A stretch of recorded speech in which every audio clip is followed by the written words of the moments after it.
Okay, this is my quick explanation of the so-called speed square. This board here is a rafter.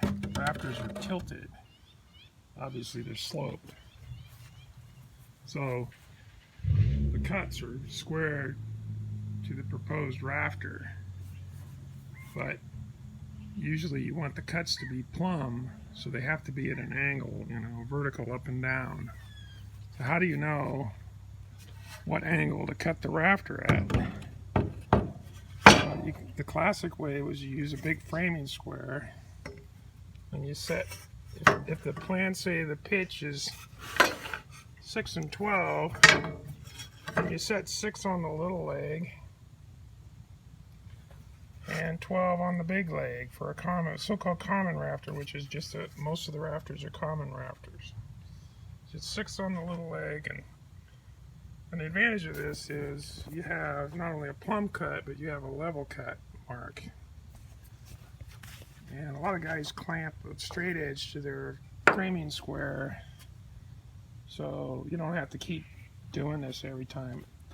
The other tool that came along is called a so-called speed square, and it's marked with common rafters. So if you have a 6/12 pitch, you're supposed to set. This is my cheap, horrible freight version of one. You're supposed to set the 6 on the common scale, which if you do the calculations, that's about 25 plus degrees, because it has a protractor too. And that gives you your plumb cut, and then, I know mine is off a little. And then once you have your plumb cut marked, you just take and lay this thing on the board and then use it to mark a 90. So it's faster, but I think it's a little bit less accurate because there's some play in the way things are done. So the other thing is, when you have a valley or a hip rafter, they're longer because they go to 45 degrees angle horizontally to the rest of the building. So their slope is less because they're longer. So they have a hip valley mark on there, and you just put, so 6/12 pitch roof, you slope this thing, you put that hip valley mark at 6. And you can see it works out to a common pitch of just over 4, and you can calculate that, and that's correct.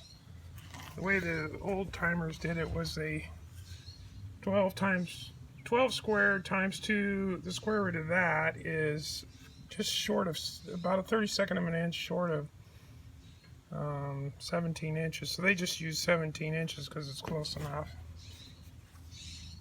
32nd doesn't exist in framing. So for hip valley, they would set 6 and 17 on their framing square, and then they would have a plumb cut, which is less of an angle, and a horizontal cut on the other end. So I think the speed square is faster. It just seems like to me it's going to be a little less accurate. And being a land surveyor, we like longer lines, is more accurate, less room for error. But for framing a building where everything's hidden, it probably doesn't matter that much. One roof framer said he only cared that the top of the rafters were all level, flat, not level. He didn't care about the bottom because that's the finish guy's problem. So he didn't worry about the bottoms because boards are never exactly the same. They always have varying thickness to some degree or another. It's a natural product.